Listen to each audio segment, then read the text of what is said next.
Tem gente que diz que a vida muda devagar, que as coisas vão acontecendo aos poucos, até que um dia você olha para trás e percebe que virou outra pessoa. Mas comigo não foi assim.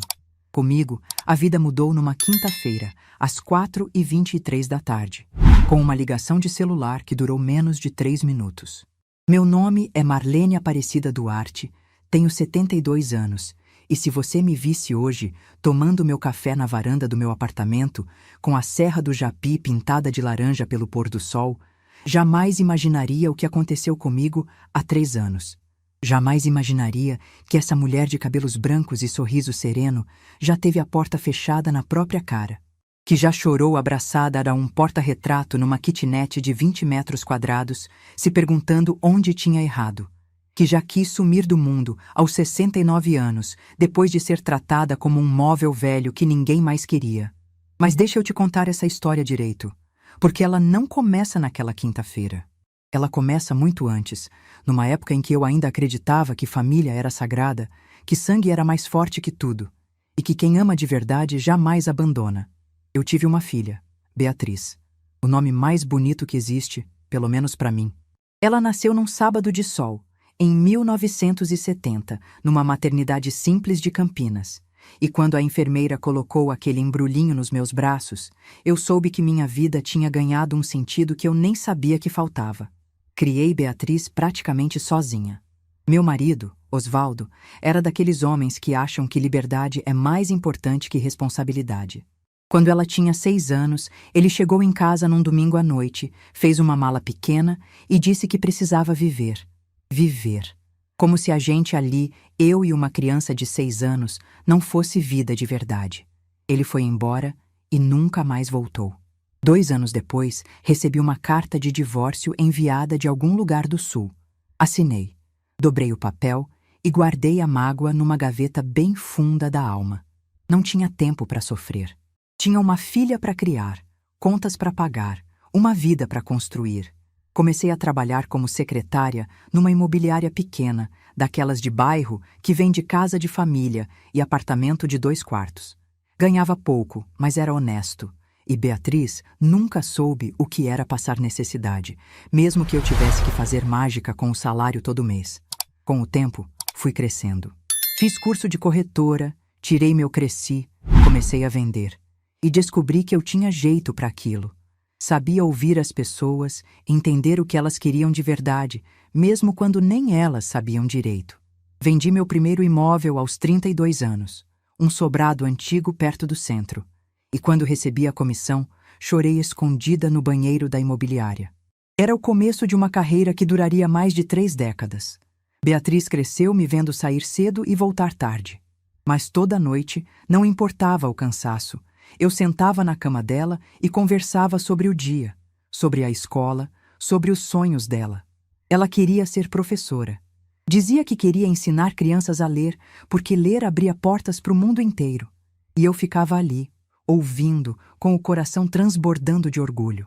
Ela se formou em pedagogia, conseguiu emprego numa escola estadual e casou aos 20 com um rapaz chamado Fernando.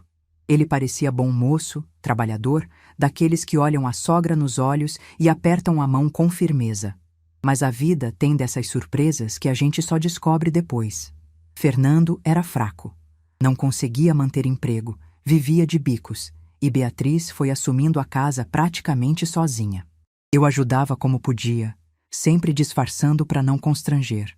Quando minha neta nasceu, em 1990, eu estava na sala de espera da maternidade rezando baixinho. Isabela, outro nome bonito, escolhido por Beatriz em homenagem a uma tia-avó que ela adorava. Quando ouvi o choro daquela criança pela primeira vez, atravessando a porta do centro cirúrgico, fiz uma promessa silenciosa. Prometi que faria qualquer coisa por aquela menina. Qualquer coisa. Fernando durou mais 8 anos. Depois resolveu que também precisava de liberdade, igualzinho Osvaldo tinha feito comigo décadas antes. A história se repetindo, como uma maldição de família. Ele foi embora, sumiu do mapa e nunca mais mandou nem um cartão de aniversário para a própria filha. Beatriz não se casou de novo. Dedicou a vida à escola, aos alunos, a Isabela. E eu dediquei a minha a elas duas. Era a avó presente, a que buscava na escola, a que levava no médico, a que comprava uniforme e material escolar. Tudo com alegria, tudo achando que era assim que as coisas deviam ser. Isabela cresceu, se formou em administração e aos 27 anos casou com Rodrigo, um rapaz que trabalhava com informática. O casamento foi simples, numa chácara nos arredores de Jundiaí, e eu paguei quase tudo sem que ninguém me pedisse. Achava que era minha obrigação. Afinal, o pai dela não estava ali. 2 anos depois vieram meus bisnetos. Primeiro o Pedro, um menino esperto de olhos escuros que me lembrava Beatriz quando criança. Depois a Manuela, uma princesinha de cachinhos que derretia meu coração só de sorrir. Eu estava presente em cada parto, cada aniversário, cada Natal. Era a bisavó que levava na escola, que ficava com as crianças para o casal viajar, que pagava curso de inglês e ballet sem reclamar. O que eu não contava é que minha filha também tinha prazo de validade nesse mundo. Beatriz tinha 52 anos quando partiu. Um infarto fulminante no meio de uma aula de português para a turma do 5º ano. Caiu ali mesmo, entre as carteiras, cercada de crianças que não entendiam o que estava acontecendo. Quando chegaram ao hospital, não tinha mais o que fazer. Eu soube por telefone. Uma ligação da diretora da escola, a voz tremendo, pedindo desculpas, como se a culpa fosse dela. Larguei o telefone no chão e fiquei parada no meio da sala, olhando para o nada, sentindo que o ar tinha sumido do mundo. O velório foi o dia mais escuro da minha vida. Eu enterrei minha única filha, minha companheira de jornada, a pessoa que mais amei nessa terra. E quando olhei para Isabela, que tinha 32 anos e chorava descontrolada abraçada no caixão, fiz outra promessa. Cuidaria da minha neta como tinha cuidado da minha filha. Ela era tudo o que me restava de Beatriz. Nos meses seguintes, me aproximei ainda mais da família de Isabela. Mas o que eu não percebia é que, aos poucos, eu estava me tornando invisível. Útil, mas invisível. Conveniente, mas descartável. Isabela e Rodrigo sempre tiveram dificuldade com dinheiro. Cartão estourado, cheque especial, nome sujo. Quando precisaram de um fiador para alugar uma casa em Jundiaí, eu não hesitei. A casa, aliás, pertencia a uma holding que eu tinha criado décadas antes, quando comecei a investir em imóveis. Mas isso eles não sabiam. Ninguém sabia. Há 3 anos, tudo mudou.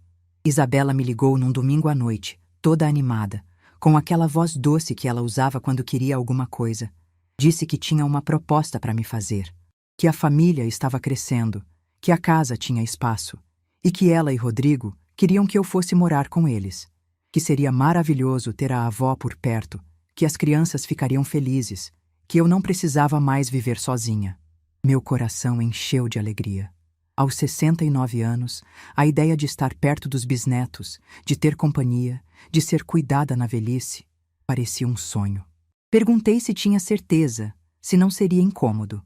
Ela jurou que sim, que todos queriam muito, que eu só precisava decidir quando ia me mudar. Nas semanas seguintes, organizei tudo. Meu apartamento em Campinas, onde eu morava há quase 40 anos, estava cheio de memórias. Cada canto tinha uma história, mas eu estava disposta a deixar tudo aquilo para trás, em troca de ter uma família ao meu redor. Coloquei o apartamento à venda. Em menos de um mês, tinha comprador. Enquanto a documentação ficava pronta, comecei a doar móveis, roupas, objetos que não cabiam na mudança. Guardei só o essencial. As fotos de Beatriz, a aliança de casamento da minha mãe, que eu guardava para dar a Isabela um dia, os livros que minha filha amava. Isabela mandava mensagens animadas. Dizia que estava arrumando o meu quarto, que as crianças não paravam de perguntar quando a Bisa ia chegar. Eu acreditei em cada palavra. Por que não acreditaria?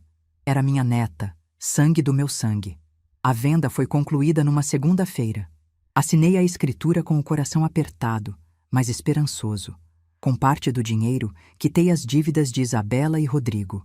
Quase 40 mil reais em cartões e empréstimos. Fiz de presente, sem que pedissem. Queria chegar na casa deles leve, sem preocupações. Na quinta-feira daquela mesma semana, eu estava de joelhos no chão do apartamento vazio, embrulhando em papel os porta-retratos com as fotos de Beatriz. Eram as últimas coisas a serem guardadas. O caminhão de mudança viria no dia seguinte. Eu estava cansada, mas feliz. Foi quando meu celular tocou. Era a Isabela. Atendi sorrindo, achando que era para confirmar algum detalhe, mas a voz dela estava diferente. Tensa, apressada, como se estivesse arrancando um curativo. Ela disse que precisava me contar uma coisa, que tinha surgido uma situação, que Dona Neuza, a mãe de Rodrigo, estava passando por dificuldades em Sorocaba, que tinha perdido o apartamento e não tinha para onde ir, e que Rodrigo, como bom filho, não podia deixar a mãe na rua. Meu estômago gelou. Perguntei o que isso tinha a ver com minha mudança. A voz de Isabela ficou ainda mais baixa. Ela disse que a casa só tinha um quarto de hóspedes e que Dona Neuza era mais nova, tinha mais disposição para ajudar com as crianças, e Rodrigo achava que fazia mais sentido ela ficar. Fiquei muda. O chão sumiu.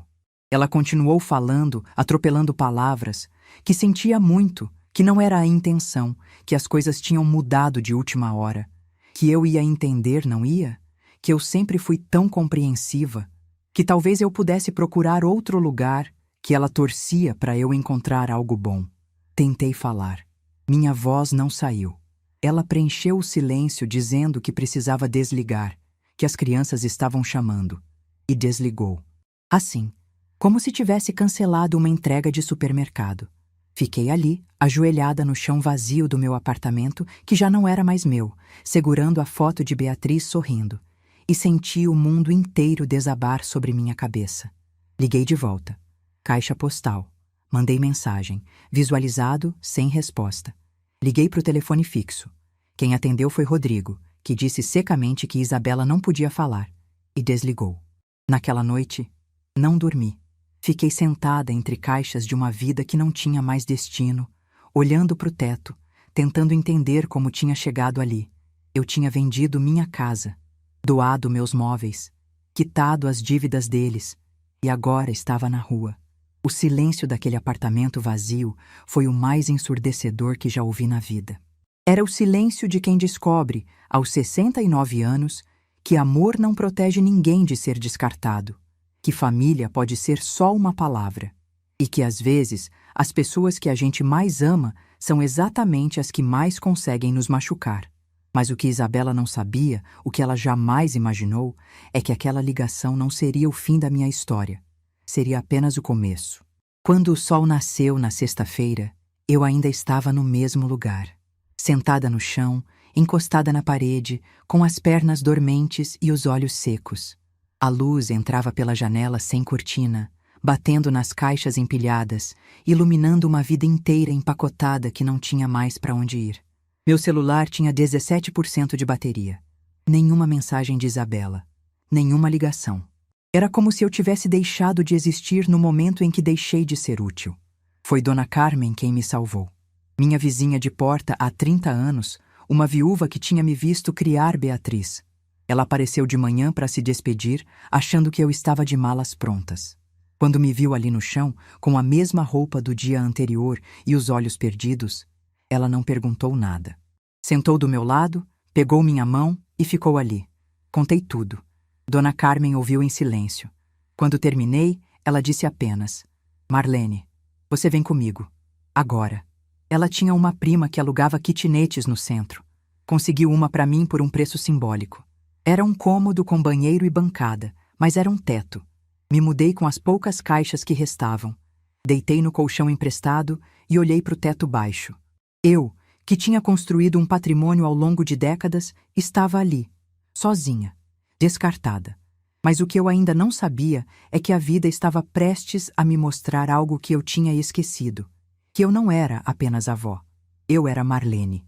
Os primeiros dias naquela kitnet foram os mais longos da minha vida. O tempo parecia ter parado, preso entre as 4 paredes apertadas que agora eram meu único refúgio. Eu acordava de madrugada, olhava para o teto desconhecido e levava alguns segundos para lembrar onde estava. E quando lembrava, a dor voltava como se fosse nova. A kitnet ficava no 3º andar de um prédio antigo, sem elevador, com escadas de mármore gasto pelo tempo. O banheiro era tão pequeno que eu precisava fechar a porta para conseguir usar o chuveiro. A janela dava para um muro de tijolos do prédio vizinho, então mesmo de dia o lugar ficava escuro. Mas eu não reclamava. Não tinha esse direito. Tinha um teto, e isso já era mais do que eu achava que teria depois daquela ligação. Dona Carmen aparecia todo dia, sem falta.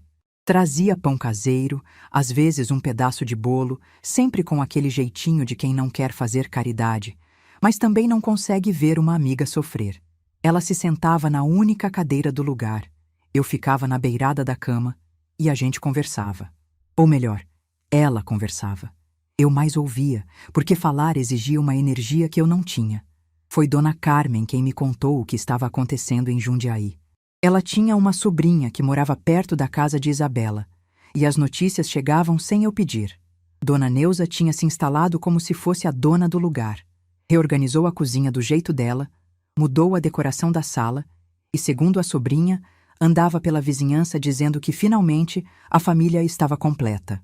Ouvir aquilo doeu mais do que eu esperava. Não pela casa, não pelos móveis, mas pela facilidade com que eu tinha sido substituída. Como se todos aqueles anos cuidando de Isabela, todos os sacrifícios, todas as noites em claro, não significassem nada. Como se eu fosse apenas uma peça que podia ser trocada por outra a qualquer momento. Uma semana depois de me mudar para a kitnet, decidi fazer algo que talvez não devesse. Decidi ir a Jundiaí ver meus bisnetos. Peguei o ônibus intermunicipal às 7 da manhã. Quase 2 horas de viagem, com o coração apertado e as mãos suando. Eu não sabia o que ia encontrar. Não sabia como seria recebida, mas precisava ver Pedro e Manuela. Precisava olhar nos olhos de Isabela e entender como ela tinha sido capaz. Desci no terminal e peguei outro ônibus até o bairro onde eles moravam. A casa ficava numa rua arborizada, tranquila, daquelas onde as crianças ainda brincam na calçada. Eu conhecia cada detalhe daquela fachada. Tinha ajudado a escolher a cor da pintura, tinha plantado as roseiras do jardim da frente, tinha passado tantos domingos ali que parecia mais minha casa do que o apartamento onde eu morava. Quando virei a esquina, meu coração disparou. Tinha um carro diferente na garagem. Um sedã prata que eu nunca tinha visto. O carro de Dona Neuza. Parei na calçada por um momento, respirando fundo, tentando criar coragem. Não era uma visita fácil. Eu sabia que podia ser humilhada, ignorada, mandada embora. Mas eu precisava tentar. Por mim, pelos meus bisnetos, pela memória de Beatriz. Caminhei até o portão e toquei a campainha. Ouvi passos lá dentro, vozes abafadas e depois silêncio. Toquei de novo. Mais silêncio. Na terceira vez, a porta se abriu. Mas não foi Isabela quem apareceu. Foi Dona Neuza. Ela estava de avental, com os cabelos presos num coque frouxo, como se estivesse no meio de alguma tarefa doméstica.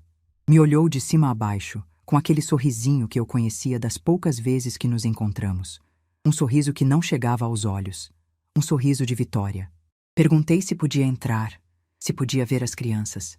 Ela cruzou os braços e encostou no batente da porta, bloqueando a passagem com o corpo. Disse que as crianças estavam ocupadas, que era a hora do almoço, que eu deveria ter ligado antes de aparecer assim, de surpresa, que não dava para receber visita com a casa desarrumada. Senti o sangue subir para o rosto. Aquela era minha família. Aqueles eram meus bisnetos. E aquela mulher que estava ali há menos de 2 semanas me tratava como se eu fosse uma estranha inconveniente. Chamei por Isabela. Minha voz saiu mais alta do que eu queria, mas eu não me importei. Chamei de novo. E então ela apareceu, atrás da sogra, com uma expressão que eu nunca vou esquecer. Uma mistura de vergonha, irritação e algo que parecia medo. Pedi para entrar. Disse que só queria ver Pedro e Manuela, dar um abraço, saber como estavam. Isabela olhou para Dona Neuza como se pedisse permissão, e aquele olhar me destruiu por dentro. Minha neta, que eu tinha criado, que eu tinha sustentado, precisava de autorização da sogra para deixar a própria avó entrar. Isabela disse que não era um bom momento, que as crianças estavam fazendo lição, que depois ela me ligaria para marcar uma visita. Depois, sempre depois. Dona Neuza sorriu de novo, daquele jeito venenoso, e disse que a casa estava mesmo uma bagunça, que não dava para receber ninguém assim. E então, olhando diretamente nos meus olhos, ela fechou a porta. Na minha cara, com minha neta assistindo sem fazer nada. Fiquei parada na calçada por não sei quanto tempo. As pernas tremendo, os olhos ardendo, o peito tão apertado que eu mal conseguia respirar. Lá dentro, ouvi a risada de Pedro. Uma risada de criança, inocente, sem saber que a bisavó estava ali fora sendo tratada como uma mendiga. A vizinha da frente, uma senhora que eu conhecia de vista, estava varrendo a calçada e viu tudo. Ela me olhou com pena, aquela pena que dói mais que qualquer insulto, e eu quis desaparecer. Quis que o chão abrisse e me engolisse ali mesmo. Voltei para o ponto de ônibus caminhando devagar, como se estivesse carregando pedras nos ombros. Sentei no banco de madeira e esperei, olhando para o nada, sentindo que alguma coisa dentro de mim tinha se quebrado de vez. No ônibus de volta, encostei a cabeça no vidro e deixei as lágrimas caírem em silêncio. A paisagem passava do lado de fora, borrada, distante, como se eu estivesse assistindo a vida de outra pessoa. E de certa forma estava, porque a Marlene que tinha ido a Jundiaí naquela manhã, cheia de esperança, não era a mesma que estava voltando. Cheguei em Campinas no fim da tarde. Subi as escadas do prédio devagar, cada degrau pesando como chumbo. Quando abri a porta da kitnet e vi aquele espaço minúsculo, escuro, solitário, algo se transformou dentro de mim. Não era mais tristeza, era outra coisa. Uma clareza fria, cortante, que vem quando a gente finalmente enxerga as pessoas como elas realmente são. Isabela não tinha sido manipulada. Ela tinha escolhido. Escolhido a sogra, escolhido o marido, escolhido a conveniência. E quando eu deixei de ser conveniente, ela me descartou. Simples assim. Sentei na cama e fiquei olhando para o celular. Nenhuma mensagem, nenhuma ligação. Isabela não tinha nem perguntado se eu tinha chegado bem, se eu estava precisando de alguma coisa. Era como se a visita não tivesse acontecido, como se eu não existisse. Foi nesse momento que lembrei de uma coisa. Uma coisa que eu tinha guardado num canto da memória, que nunca achei que fosse precisar usar. A casa onde Isabela morava pertencia à minha holding. Eu era a dona.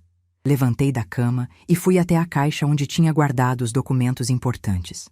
Procurei até encontrar a pasta com os contratos dos imóveis administrados pelo Dr. Maurício. E lá estava. O contrato de locação da casa em Jundiaí, com a data de vencimento marcada em vermelho, dali a 40 dias. Meu coração acelerou. Não de raiva, não de vingança, de possibilidade. Durante anos, eu tinha mantido essa informação em segredo. Achava que não era importante, que era só mais um investimento entre tantos outros. Isabela nunca perguntou de quem era a casa que alugava, e eu nunca oferecia a informação. O contrato era administrado pela imobiliária. Os pagamentos caíam direto na conta da holding, e todo mundo seguia a vida sem saber. Mas agora, sentada naquela kitnet, com a porta recém-fechada na minha cara, ainda ardendo na memória, eu via as coisas de outro jeito. Peguei o celular e liguei para o Dr. Maurício. Ele atendeu no terceiro toque, com aquela voz calma de sempre. Perguntou como eu estava, se tinha se acomodado bem, se precisava de alguma coisa. Ele era um dos poucos que sabiam da minha situação, porque tinha me ajudado com a venda do apartamento. Expliquei o que tinha acontecido. A ligação de Isabela, o cancelamento da mudança, a visita humilhante. Ele ouviu em silêncio, sem me interromper, como fazia há mais de 20 anos. Quando terminei, ficou calado por um momento. Depois disse com cuidado: Marlene, você quer que eu faça alguma coisa? Respirei fundo. Era uma pergunta simples, mas a resposta mudaria tudo. Disse que queria pensar, que precisava de alguns dias para decidir. Ele entendeu, como sempre entendia, e disse que estaria disponível quando eu quisesse conversar. Desliguei e fiquei olhando para a janela escura. Do lado de fora, a cidade seguia sua rotina, indiferente ao que estava acontecendo dentro daquele cubículo. Pessoas voltando do trabalho, crianças brincando na rua, famílias se reunindo para o jantar, vida normal, seguindo em frente, e eu ali, com 69 anos, sozinha, tentando decidir se ia usar a única arma que tinha contra a neta que me traiu. Não dormi naquela noite.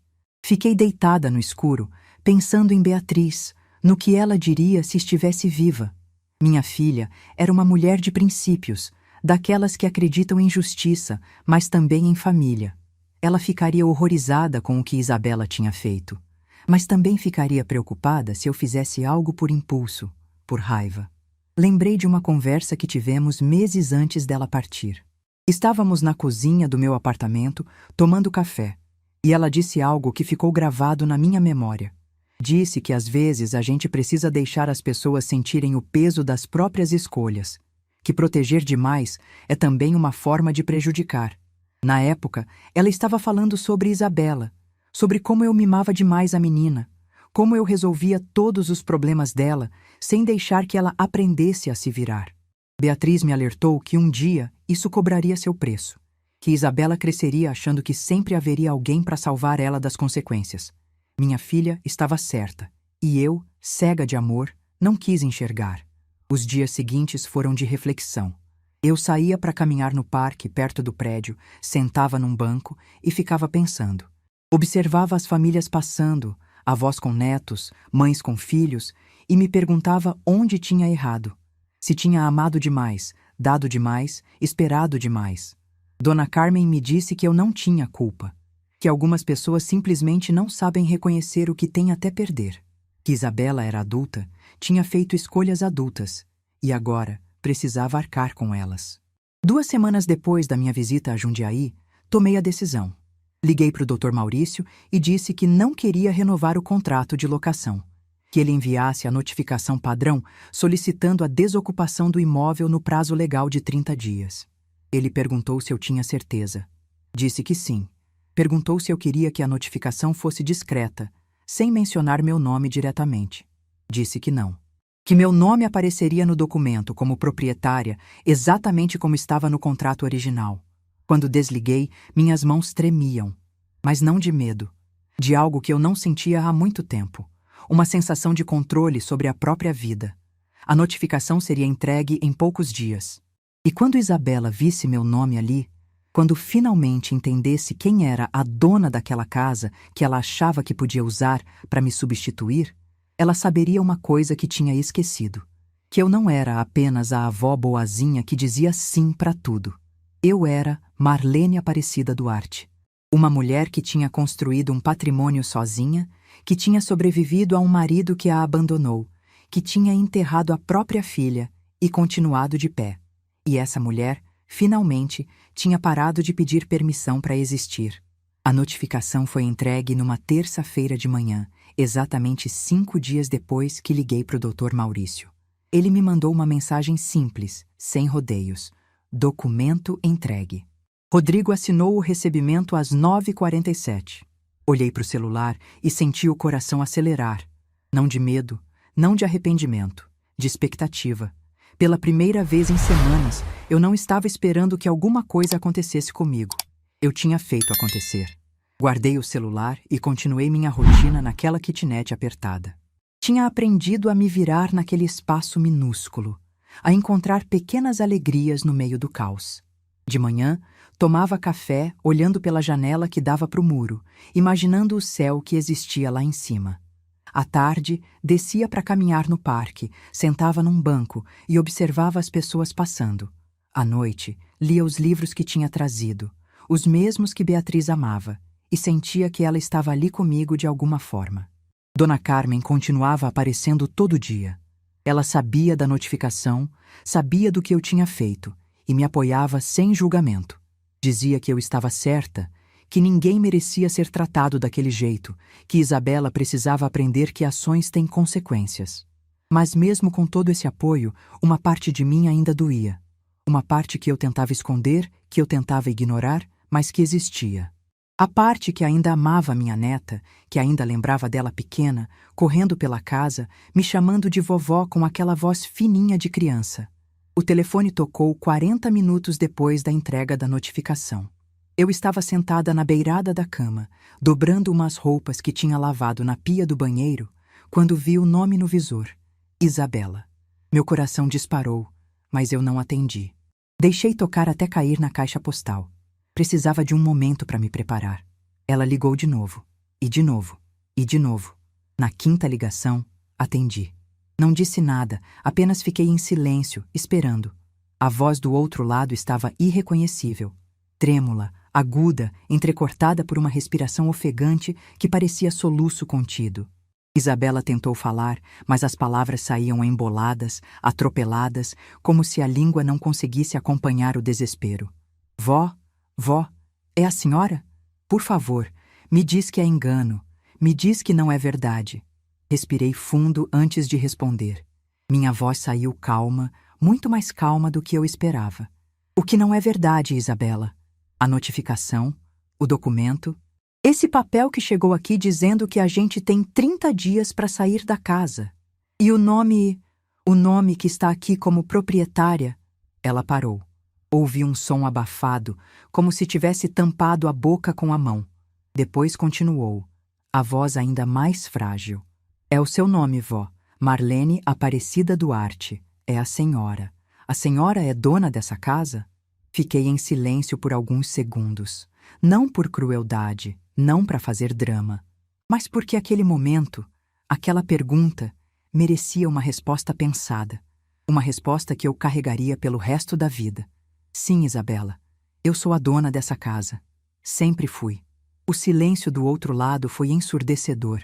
Eu quase podia ouvir o mundo de Isabela desmoronando, tijolo por tijolo, certeza por certeza. Tudo o que ela achava que sabia sobre mim, sobre nossa relação, sobre quem mandava em quem, estava ruindo naquele instante. Mas como? A gente aluga essa casa há anos. A imobiliária nunca disse nada. O contrato está no nome da minha holding, Isabela. Uma empresa que eu criei há mais de 20 anos, quando comecei a investir em imóveis. A imobiliária administra, mas a proprietária sempre fui eu. A senhora sabia? Esse tempo todo a senhora sabia que a gente morava numa casa sua e nunca disse nada? Eu achava que não era importante. Era só mais um investimento. Vocês pagavam o aluguel em dia, eu recebia na conta da empresa, todo mundo seguia a vida. Nunca pensei que fosse precisar usar essa informação. A voz de Isabela mudou. O desespero deu lugar a algo diferente. Algo que parecia raiva misturada com incredulidade. Então a senhora está fazendo isso de propósito? Está nos expulsando de propósito? Por vingança? Senti uma pontada no peito, mas não deixei transparecer na voz. Não é vingança, Isabela. É consequência. Vocês tomaram uma decisão quando me descartaram para colocar a mãe do Rodrigo no meu lugar. Eu estou tomando a minha agora. Mas a senhora não pode fazer isso. A gente tem 2 crianças, vó. O Pedro e a Manuela, seus bisnetos. A senhora vai jogar eles na rua?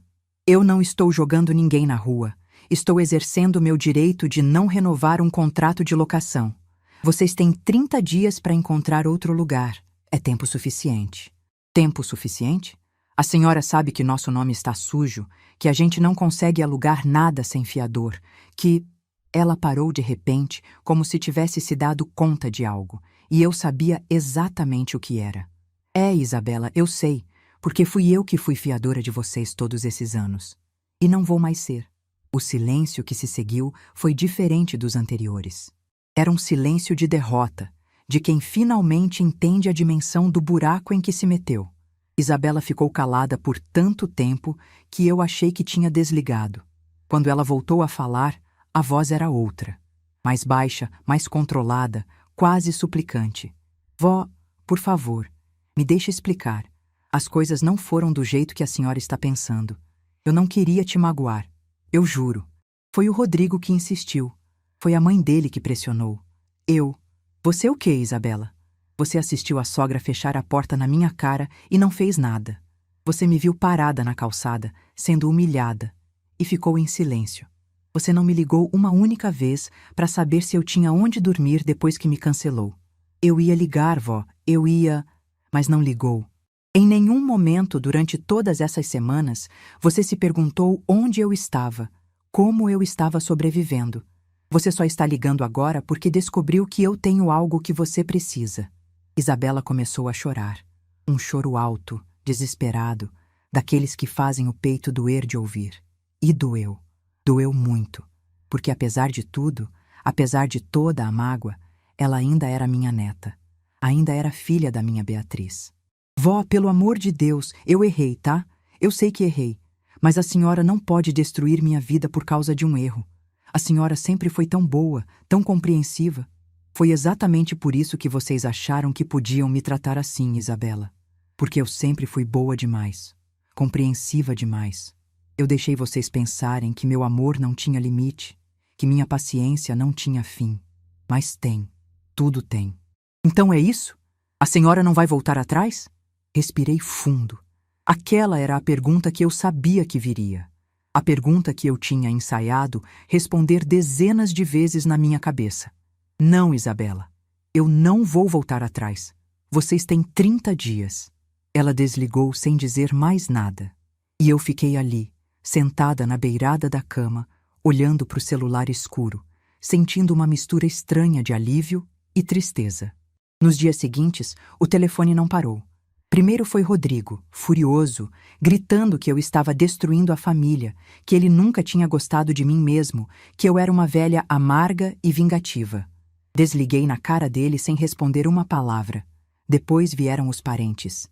Tios, primos, gente que eu não via há anos, de repente aparecendo para dar opinião sobre a minha vida. Todos diziam a mesma coisa, que eu estava errada, que família era sagrada, que eu deveria perdoar e esquecer. Uma prima distante, que eu mal lembrava o nome, teve a coragem de me dizer que eu estava sendo cruel com as crianças, que Pedro e Manuela não tinham culpa de nada.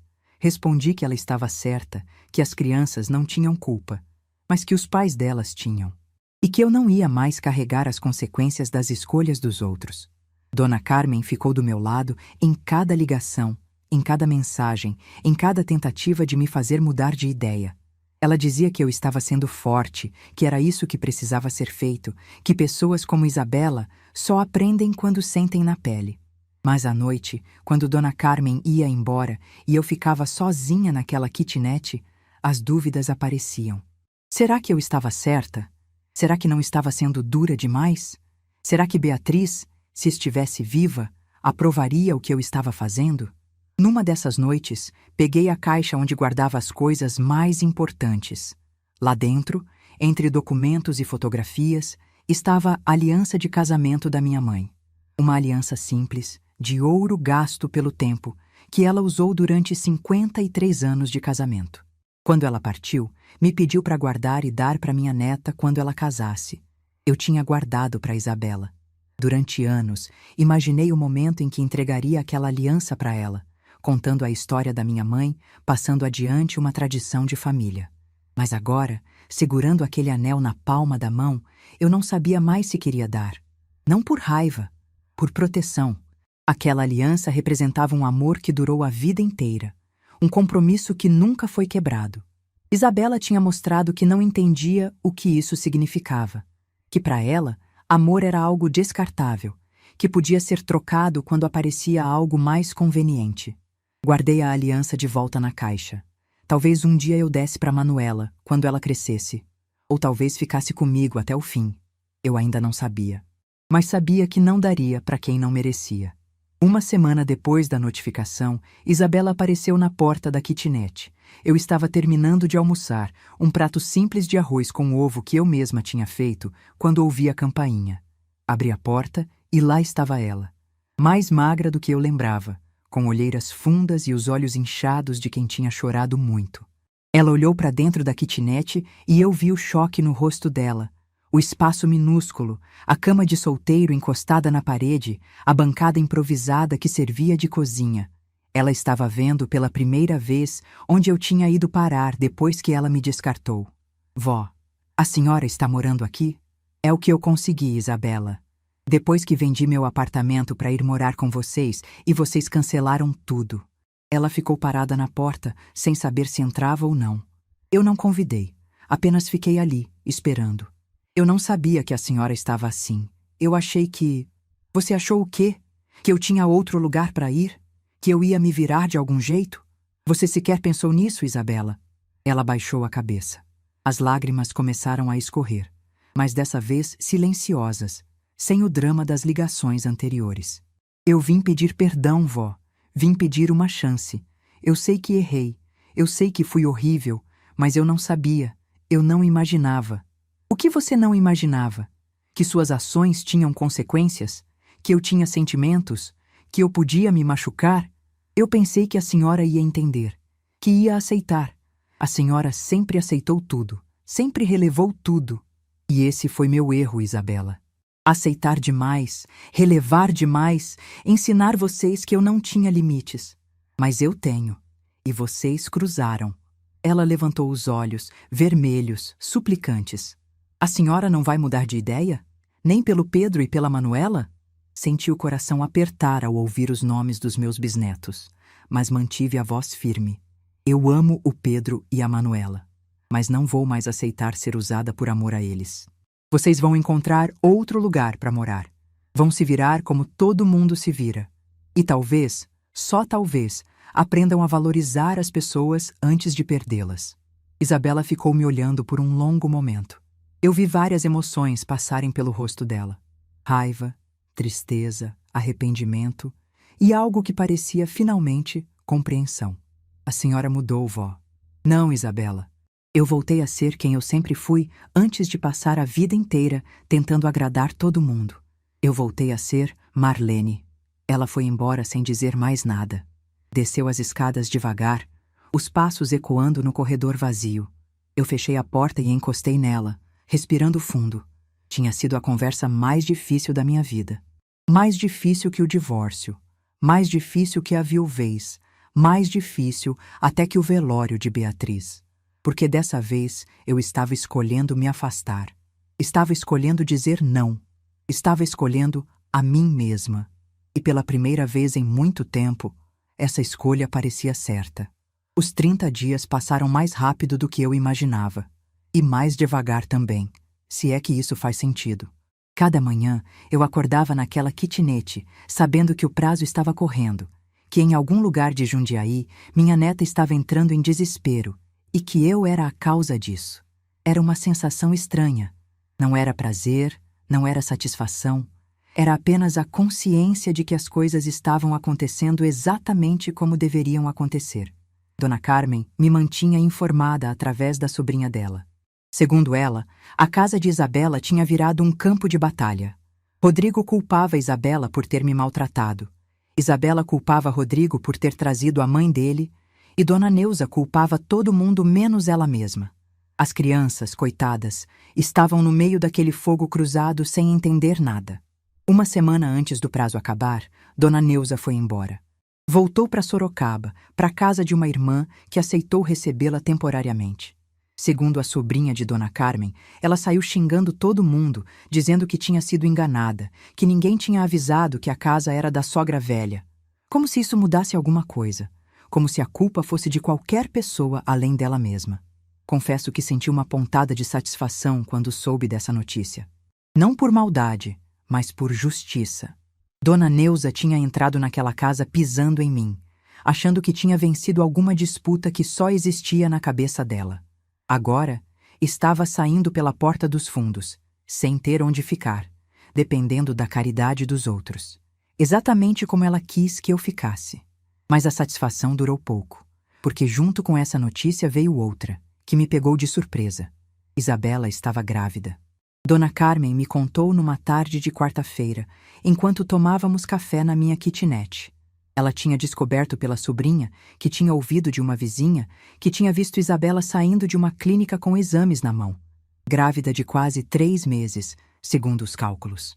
Fiquei em silêncio por um longo tempo depois de ouvir isso. Uma parte de mim quis acreditar que era mentira, que era só fofoca de vizinhança. Mas outra parte, a parte que conhecia Isabela desde que ela era um bebê, sabia que era verdade. E essa parte doía. Um bebê. Mais um bisneto. Uma criança que estava sendo gerada no meio daquele caos todo, que nasceria numa família destroçada, que talvez nunca conhecesse a bisavó porque os pais tinham decidido me descartar. Dona Carmen perguntou se aquilo mudava alguma coisa. Se eu ia reconsiderar, adiar o prazo, dar mais uma chance. Olhei para ela e disse que não. Que uma gravidez não apagava o que tinha sido feito. Que se Isabela estava grávida, tinha mais um motivo para aprender a se virar, para amadurecer, para parar de esperar que os outros resolvessem a vida dela. Mas por dentro, eu estava em pedaços. Naquela noite, não consegui dormir. Fiquei deitada no escuro, com a mão no peito, sentindo o coração bater forte demais. Pensei em Beatriz, em como ela ficaria feliz em saber que seria avó de novo. Pensei em como ela ficaria triste em ver o que a família tinha se tornado. E pensei em mim, numa encruzilhada que eu mesma tinha criado. Será que eu estava sendo dura demais? Será que uma criança inocente deveria pagar pelos erros dos pais? Será que eu conseguiria viver sabendo que meu bisneto nasceu enquanto eu expulsava a mãe dele de casa? As perguntas rodavam na minha cabeça como um carrossel quebrado, sempre voltando ao mesmo lugar sem nunca chegar a uma resposta. Eu sabia que estava certa em me defender, em exigir respeito, em mostrar que tinha limites, mas também sabia que o preço dessa decisão era alto. Alto demais, talvez. No dia seguinte, Isabela me ligou. Dessa vez, eu atendi no primeiro toque. A voz dela estava diferente das outras vezes. Não era desesperada, não era suplicante. Era cansada, derrotada. Como se ela tivesse chorado todas as lágrimas que tinha e agora só restasse um vazio. Ela disse que precisava me contar uma coisa, que não queria que eu soubesse por outras pessoas, que estava grávida. Respondi que já sabia. Ela ficou em silêncio por um momento, provavelmente se perguntando como a notícia tinha chegado até mim. Mas não perguntou. Apenas continuou falando, com aquela voz monótona de quem já desistiu de lutar. Disse que tinha ido ao médico naquela semana, que a gravidez era de risco por causa do estresse que ela estava passando, que o médico recomendou repouso, tranquilidade, coisas que ela não tinha como ter no meio daquela situação toda. Disse que não estava me contando para me chantagear, para me fazer mudar de ideia. Estava contando porque eu tinha o direito de saber, porque, apesar de tudo, eu ainda era a bisavó daquela criança. Escutei tudo em silêncio. Quando ela terminou, fiz a única pergunta que importava. O que você quer de mim, Isabela? Ela demorou para responder. Quando falou, a voz tremeu pela primeira vez. Eu não sei mais o que eu quero, vó. Eu só sei que eu errei, que eu destruí tudo. Que eu perdi a senhora, perdi minha casa e agora estou perdendo até a minha saúde. Eu não estou pedindo para a senhora mudar de ideia. Eu só queria que a senhora soubesse que eu entendi, que eu finalmente entendi o que eu fiz. Fechei os olhos e respirei fundo. Aquelas palavras eram as que eu queria ouvir há semanas, mas agora que estavam ali, não traziam a satisfação que eu esperava. Traziam apenas mais peso. Vocês encontraram onde morar? Achamos um apartamento, pequenininho, num bairro mais afastado. O dono aceitou alugar sem fiador porque pagamos 6 meses adiantado. Foi quase tudo que a gente tinha guardado. E o Rodrigo? Ele está trabalhando dobrado para conseguir pagar as contas. A gente cortou tudo que podia cortar. Mas vai dar certo. Tem que dar. Ela fez uma pausa e depois acrescentou quase num sussurro. A senhora tinha razão, vó. A gente nunca aprendeu a se virar porque sempre teve alguém para resolver. Agora não tem mais. E é assustador. Mas talvez seja o que a gente precisava. Fiquei calada por um momento, processando aquelas palavras. Isabela estava diferente. Não era mais a neta mimada que achava que o mundo girava ao redor dela. Era uma mulher assustada, mas consciente. Uma mulher que estava finalmente crescendo, mesmo que da pior maneira possível. O prazo acaba em 3 dias, Isabela. Eu sei, a gente vai sair antes. A mudança está marcada para sábado. E as crianças? O Pedro está confuso, pergunta toda hora quando vai poder ver a Bisa. A Manuela ainda é pequena demais para entender, mas eles sentem falta da senhora, avó. Muita falta. Aquilo me atingiu como um soco. Pedro perguntando por mim. Manuela sentindo minha falta mesmo sem entender o que estava acontecendo. Meus bisnetos, que não tinham culpa de nada, pagando o preço das escolhas dos adultos. Eu também sinto falta deles, Isabela. Foi a primeira vez em semanas que eu admiti isso em voz alta. A primeira vez que deixei a armadura cair, mesmo que só um pouco. Isabela deve ter percebido, porque a voz dela mudou. Ficou mais suave, mais esperançosa. Será que um dia a gente pode tentar de novo, vó? Não agora, eu sei que não. Mas um dia, quando a senhora estiver pronta, quando eu tiver provado que mudei, pensei antes de responder. Não queria dar falsas esperanças, mas também não queria fechar todas as portas. Eu não sei, Isabela. Sinceramente, eu não sei. Muita coisa aconteceu. Muita coisa que não dá para apagar. Mas eu também sei que guardar mágoa só envelhece a alma. Então, talvez. Um dia. Mas esse dia não é hoje. Ela aceitou. Não insistiu, não chorou, não tentou me convencer. Apenas disse que entendia, que ia respeitar meu tempo e que quando eu estivesse pronta, ela estaria lá. Desligamos sem mais palavras. E eu fiquei ali, sentada na beirada da cama, olhando para o celular escuro, sentindo que alguma coisa tinha mudado. Não era perdão, ainda não, mas era um começo. O sábado da mudança chegou sem alarde. Eu soube por Dona Carmen que eles tinham saído da casa de madrugada, com um caminhão pequeno de mudança e a vida inteira comprimida em caixas. A sobrinha dela viu quando eles partiram. Disse que Isabela estava calada, que Rodrigo parecia derrotado e que as crianças dormiam no banco de trás do carro, alheias a tudo. A casa ficou vazia. A mesma casa onde eu tinha plantado roseiras, onde eu tinha passado domingos inteiros brincando com meus bisnetos, onde eu deveria estar morando agora se as coisas tivessem sido diferentes. Vazia, silenciosa, esperando um novo destino. Doutor. Maurício me ligou na segunda-feira para perguntar o que eu queria fazer com o imóvel. Se queria vender, alugar de novo ou deixar fechado por um tempo. Pedi uns dias para pensar. Na verdade, eu já sabia o que queria fazer. Só precisava de coragem para admitir. Naquela semana, fiz algo que não fazia há muito tempo. Visitei o cemitério onde Beatriz estava enterrada. Levei flores, as que ela mais gostava, e sentei no banco de pedra em frente ao túmulo. Contei tudo para ela. Contei sobre Isabela, sobre a ligação, sobre a porta fechada, sobre a notificação. Contei sobre a gravidez, sobre a mudança, sobre as crianças perguntando por mim. Contei sobre minhas dúvidas, meus medos, minha raiva que estava aos poucos se transformando em outra coisa. E perguntei a ela, como se ela pudesse me ouvir, se eu tinha feito a coisa certa. O vento soprou suave, mexendo as folhas da árvore que fazia sombra sobre o túmulo. E eu, que nunca fui de acreditar em sinais, senti naquele momento que Beatriz estava me respondendo. Não com palavras, mas com uma sensação. Uma paz que eu não sentia há muito tempo. Voltei para casa com uma decisão tomada. Liguei para o doutor Maurício e disse que queria vender a casa de Jundiaí, que usaria o dinheiro para comprar um apartamento maior, num bairro bom, com espaço suficiente para receber visitas, e que o que sobrasse, eu guardaria. Para mim, para o meu futuro, para uma vida que finalmente seria minha. Ele perguntou se eu tinha certeza. Disse que sim. Pela primeira vez em muito tempo, eu tinha certeza absoluta do que queria. Quando desliguei, olhei ao redor daquela kitnet que tinha sido meu refúgio por semanas. Era pequena, apertada, escura, mas tinha me ensinado algo importante, que eu não precisava de muito para sobreviver, que eu era mais forte do que imaginava, e que, às vezes, perder tudo é o primeiro passo para encontrar o que realmente importa. Dona Carmen apareceu naquela tarde, como sempre fazia. Quando contei sobre minha decisão de vender a casa e comprar um apartamento novo, ela abriu um sorriso enorme. Disse que estava orgulhosa de mim, que eu estava fazendo a coisa certa, que merecia ter um lugar digno para viver depois de tudo que tinha passado.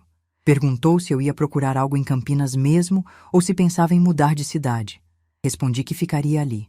Campinas era minha casa, onde tinha criado Beatriz, onde estavam enterrados meus pais e minha filha. Não ia fugir da minha própria vida. Ela concordou e disse que ia me ajudar a procurar. Que conhecia corretores bons, que sabia de bairros tranquilos com prédios seguros para pessoas da nossa idade. Aceitei a ajuda, agradecida.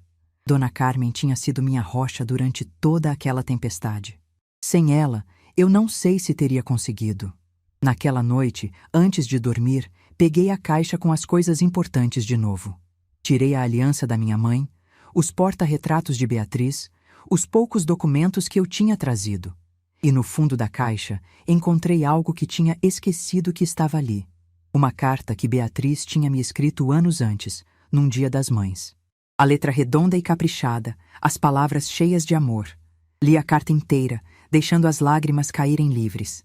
Ela falava sobre como eu tinha sido sua heroína, como tinha me admirado a vida inteira, como esperava um dia ser metade da mãe que eu tinha sido. No final, tinha uma frase que me fez parar.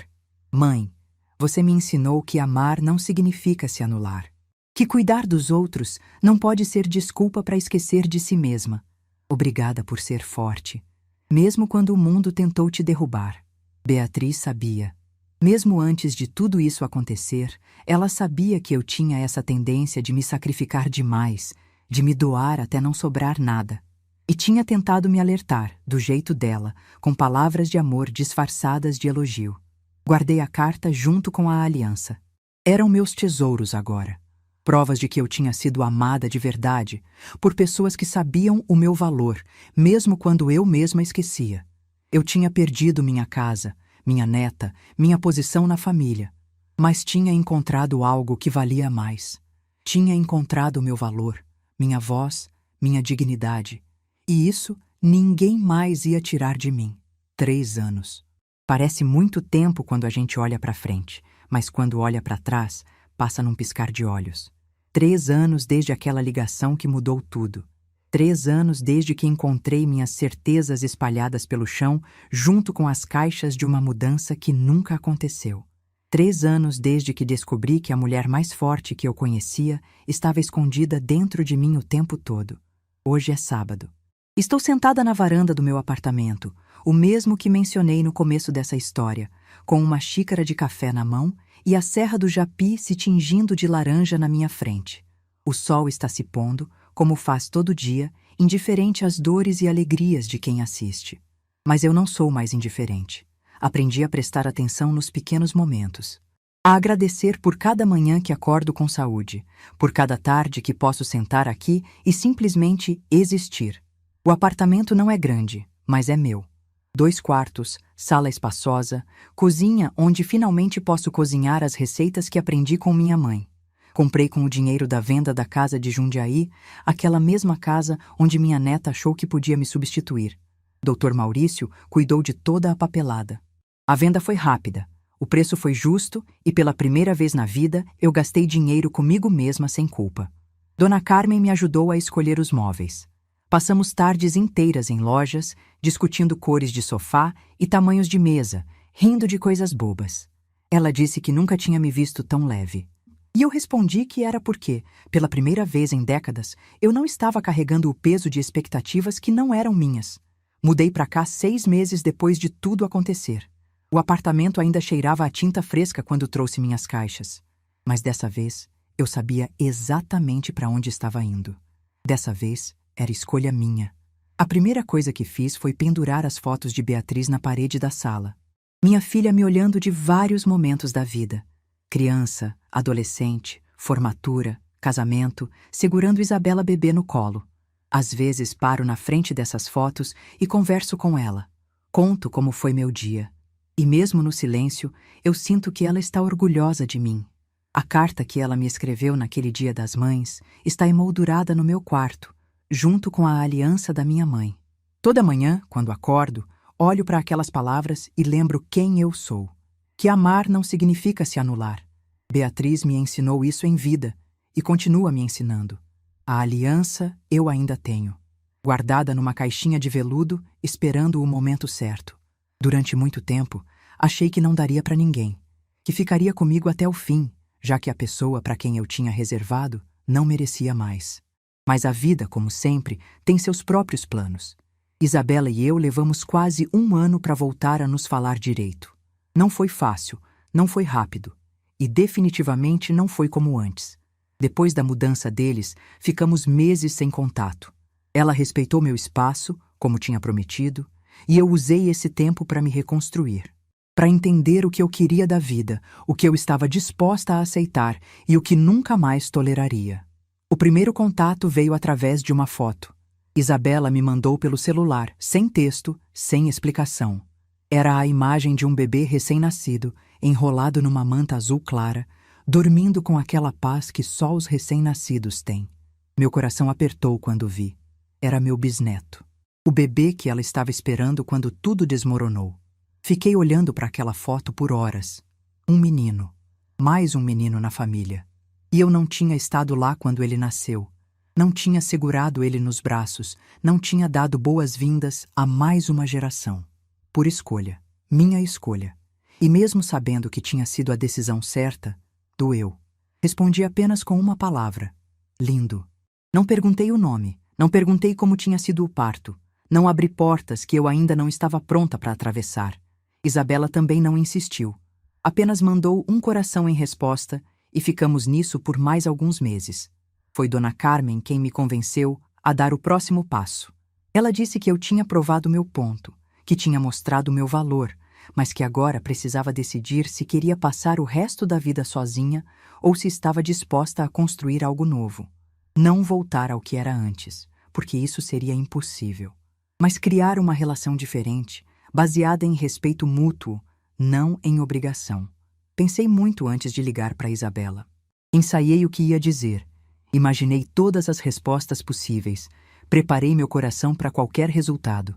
Quando finalmente disquei o número, minhas mãos tremiam. Mas minha voz, quando ela atendeu, saiu firme. Perguntei se ela queria tomar um café comigo. Aqui, no meu apartamento. Só nós duas, sem Rodrigo, sem crianças. Para conversar como duas adultas, sem gritos, sem lágrimas, sem acusações. Ela aceitou na mesma hora, a voz embargada de emoção contida. Isabela apareceu num domingo de manhã, quase um ano depois da última vez que nos vimos. Estava diferente, mais magra, mais cansada, mas também mais madura. Tinha algo nos olhos dela que não existia antes. Uma profundidade que só vem quando a vida te obriga a crescer na marra. Servi café, ofereci bolo e ficamos em silêncio por alguns minutos. Não era um silêncio constrangido. Era o silêncio de quem tem muito a dizer e não sabe por onde começar. Foi ela quem falou primeiro. Pediu desculpas, não do jeito desesperado de antes, cheio de lágrimas e promessas vazias. Foi um pedido calmo, pensado, de quem realmente entendeu o que fez. Disse que passou meses revivendo cada momento, cada decisão, cada palavra, que acordava de madrugada com vergonha de si mesma, que olhava para os filhos e se perguntava que exemplo estava dando. Escutei tudo sem interromper. Quando ela terminou, respirei fundo e disse o que eu também precisava dizer, que a perdoava. Não porque o que ela fez estava certo, mas porque carregar aquela mágoa estava me fazendo mal. Que perdoar não significava esquecer, não significava fingir que nada aconteceu. Significava apenas que eu estava escolhendo seguir em frente, com ou sem ela na minha vida. Isabela chorou. Dessa vez em silêncio, as lágrimas escorrendo sem drama, sem pedidos. Eu também chorei. Choramos juntas, cada uma do seu lado da mesa, lavando feridas que a gente achava que nunca iam cicatrizar. Naquele dia, não resolvemos tudo. Não era para resolver. Era só para começar. Nos meses seguintes, fomos nos reaproximando devagar. Primeiro só mensagens, depois ligações curtas, depois visitas espaçadas. Isabela nunca mais me tratou como tratava antes. Nunca mais me viu como a avó que resolvia tudo, que dizia sim para tudo, que existia para servir. Me via como Marlene, uma mulher com vontades próprias, limites claros e dignidade que não estava à venda. Os bisnetos foram a parte mais difícil e mais bonita desse processo. Pedro, que agora tem 6 anos, demorou para entender por que a Bisa tinha sumido. Isabela me contou que ele perguntava por mim toda semana, que desenhava a nossa casa antiga e me colocava no desenho. Quando finalmente nos vimos de novo, ele correu para o meu colo e não quis sair. Ficou grudado em mim a tarde inteira, como se tivesse medo de que eu fosse sumir de novo. Manuela, com 4 anos, não lembrava muito de antes. Para ela, eu era quase uma pessoa nova. Tivemos que construir nossa relação do zero, o que de certa forma foi mais fácil. Não tinha expectativas quebradas, não tinha mágoas acumuladas. Só uma bisavó e uma bisneta se conhecendo aos poucos. E o bebê, o menino da foto. Isabela deu o nome de Davi. Davi Beatriz, com o nome da minha filha no meio. Quando ela me contou, não consegui falar nada. Só chorei. Era a forma dela de honrar a mãe que tinha perdido, de manter Beatriz viva de alguma maneira. E era também, eu sabia, um pedido silencioso de perdão. Conheci Davi quando ele tinha 8 meses. Isabela trouxe ele aqui no apartamento junto com Pedro e Manuela. Foi a primeira vez que a casa ficou cheia de barulho de criança, de risada, de bagunça. E eu, que tinha passado tanto tempo no silêncio, descobri que ainda gostava daquele caos, que ainda tinha espaço no meu coração para mais amor. Davi tem 2 anos agora, É a cara da mãe, com os olhos escuros do pai. Corre pela minha sala toda vez que vem me visitar, derruba coisas, faz bagunça, e eu deixo. Porque aprendi que algumas bagunças valem a pena. Rodrigo e eu nunca voltamos a ter uma relação próxima. Ele vem nas visitas, cumprimenta educadamente, mas mantém distância. Acho que ainda guarda ressentimento pelo que aconteceu. Ou talvez tenha vergonha. Não sei, e sinceramente não me importo mais. Minha relação é com meus bisnetos e aos poucos com minha neta. O resto é detalhe. Dona Neuza, pelo que soube, continua em Sorocaba. Nunca mais apareceu, nunca mais foi mencionada. É como se ela tivesse sido um furacão que passou, destruiu o que podia e foi embora. A casa que ela tanto quis dominar foi vendida, e o dinheiro me deu essa varanda com vista para o pôr do sol. No fim, quem ganhou fui eu. A aliança da minha mãe ainda está guardada. Mas agora eu sei para quem vou dar, não para Isabela. Essa ponte já foi atravessada de outro jeito. Vou guardar para Manuela. Um dia, quando ela for mais velha, vou sentar com ela e contar a história da bisavó dela, da tataravó, das mulheres que vieram antes. Vou contar sobre amor, sobre força, sobre saber a hora de ficar e a hora de ir embora. E vou entregar aquela aliança como um símbolo de tudo isso. Uma herança que vai além do ouro. Uma herança de dignidade. Hoje, aos 72 anos, posso dizer que estou em paz. Não é uma paz perfeita, daquelas de filme, onde todo mundo se abraça e vive feliz para sempre. É uma paz real, construída com cicatrizes, com escolhas difíceis, com limites que precisaram ser impostos na dor. Uma paz que veio quando eu finalmente entendi que meu valor não depende de quem me aceita, que eu não preciso da aprovação de ninguém para existir, que ser avó, ser mãe, ser mulher, não significa ser invisível. Isabela me visita uma vez por mês agora. Às vezes mais, quando dá. Traz as crianças, toma café, me conta da vida. Nossa relação não é como era antes, e nunca mais vai ser.